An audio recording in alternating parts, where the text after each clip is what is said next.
സന്യാസൻ വളരെ വ്യക്തമായി വളരെ ഭംഗിയായി കാര്യങ്ങളെല്ലാം പറഞ്ഞു കഴിഞ്ഞിരിക്കുന്നു.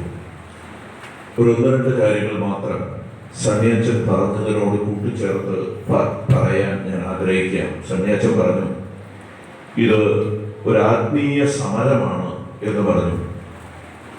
ആ ആത്മീയ സമരമാണ് എന്ന് പറഞ്ഞപ്പോൾ പെട്ടെന്ന് എനിക്ക് തോന്നിയത് എഫേസോസുകാർക്ക് എഴുതിയ ലേഖനത്തിന് 6-ാം അധ്യായത്തിന് 12-ാം വചനമാണ്.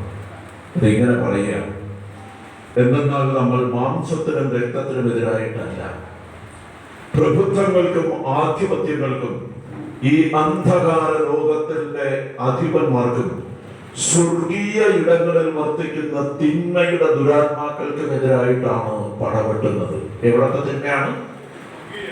സ്വർഗീയ ഇടങ്ങളിൽ വസിക്കുന്ന തിന്മയുടെ ദുരാത്മാക്കൾക്കായി പടവെട്ടാൻ നിയോഗിക്കപ്പെട്ടവരാണ് നമ്മൾ എന്നാണ് ദൈവവചനം സൂചിപ്പിക്കുന്നത്. മുണ്ടാടനച്ചനും സണ്ണിയച്ചനും ഒക്കെ പറഞ്ഞത് സ്വർഗീയ ഇടങ്ങളിൽ വസിക്കുന്ന തിന്മയുടെ ദുരാത്മാക്കളെ കുറിച്ചാണ്. ആ ദുരാത്മാക്കൾ എന്തുമാത്രം വലിയ തിന്മയാണ് ഈ സഭയ്ക്ക് ഉണ്ടാക്കാൻ പോകുന്നത് എന്നതിനെ കുറിച്ചാണ്. സണ്ണിയച്ചൻ ഒരു ഐസ്ബർഗിന്റെ കാര്യം പറഞ്ഞു, ടൈറ്റാനിക് കപ്പൽ. സണ്ണിയച്ച, അന്നത്തെ ആ ടൈറ്റാനിക് കപ്പൽ തകർന്നു പോയിട്ടോ.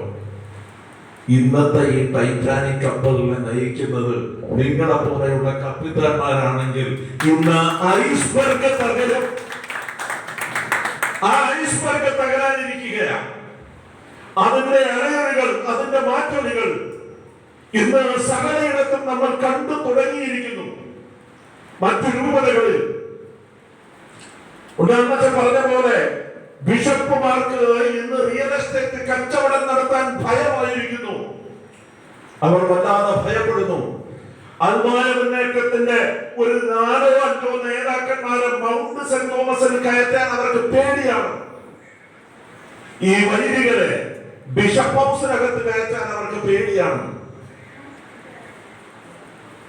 പ്രിയമുള്ളവരെ, ഈ മെത്രാന്മാര്, നമ്മുടെ റാഫേൽ തട്ടൽ മെത്രാനും ബോസ്കോ മെത്രാനും കൂടി ഒരു പുണ്യം ചെയ്യും. ആ പുണ്യം ഇതാണ്. ഈ കുർബാന തർക്കം കോടതിയിൽ വന്നപ്പോ അവർ കോടതിയിൽ ഒരു അഫിഡവിറ്റ് കൊടുത്തു.